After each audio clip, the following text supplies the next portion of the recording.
বুটের ডালের এই তরকারিটা খেতে এত মজা। এই ঘাটি দিয়ে ভাত, রুটি, পরোটা সব কিছুই খাওয়া যাবে। এটা এমনভাবে রান্না করা হয়েছে যে এটা খুব বেশি পাতলাও না, খুব বেশি ঘনও না। এটা ঠান্ডা হলে আর একটু ঘন হয়ে যাবে। এই জন্য রুটি বা পরোটার সঙ্গেও এটা খেতে খুব ভালো লাগবে। আমি এখানে 2 কাপ ডাল নিয়েছি। এটা খুব ভালো করে ধুয়ে প্রেসার কুকারে আমি লবণ হলুদ দিয়ে সিদ্ধ করে নিব। কড়াইয়ে তেল দিয়ে দিলাম সাদা এলাচ, কালো এলাচ, তেজপাতা, দারচিনি, কাঁচামরিচ, জিরা, 1.5 চা চামচ আদা রসুন বাটা, লাল মরিচ গুঁড়া, 1/2 চা চামচ হলুদ গুঁড়া, স্বাদ অনুযায়ী লবণ, সব কিছু আমি দিয়ে একটু তেলের সঙ্গে ভালো করে ভেজে নিব। এখানে দিয়ে দিব আমি 2 চা চামচ টক দই। টক দইয়ের আমি পানি ঝরিয়ে নিয়েছি। নিয়ে এটা আমি মশলার সঙ্গে ভালো করে মিশিয়ে নিব। টক দই দিলে এই রান্নার স্বাদটা খুব ভালো হয়।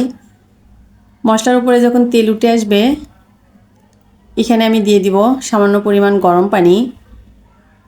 এটা কষিয়ে নিয়ে আমি এখানে মাছ দিয়ে দিব। মাছের তেল ছিল, ওইটা আমি দিলাম মাছ।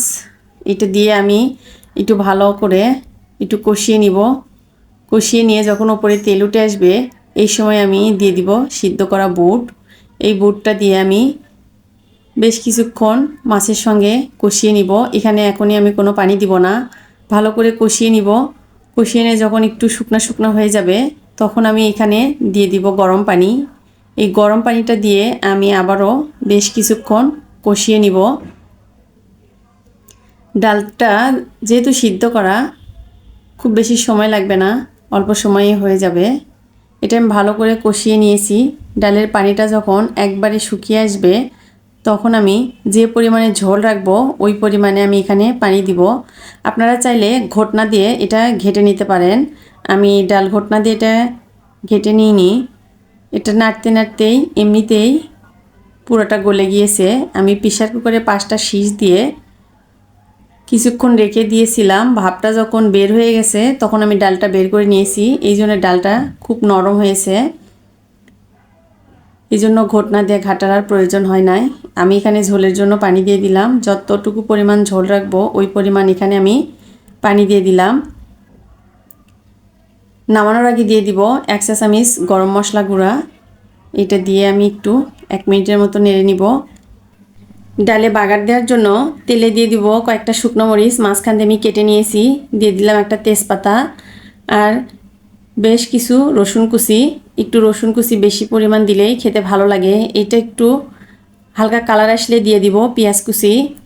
এগুলো একটু হালকা ব্রাউন কালার করে নিয়ে এখানে দিয়ে দিব আস্ত জিরা এবং কালি জিরা।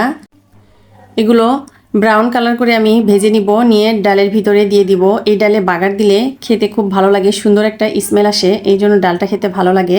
নামানোর আগে দিয়ে দিব ধনিয়া পাতা কুচি। দিয়ে আমি ডালটা নামিয়ে নিব।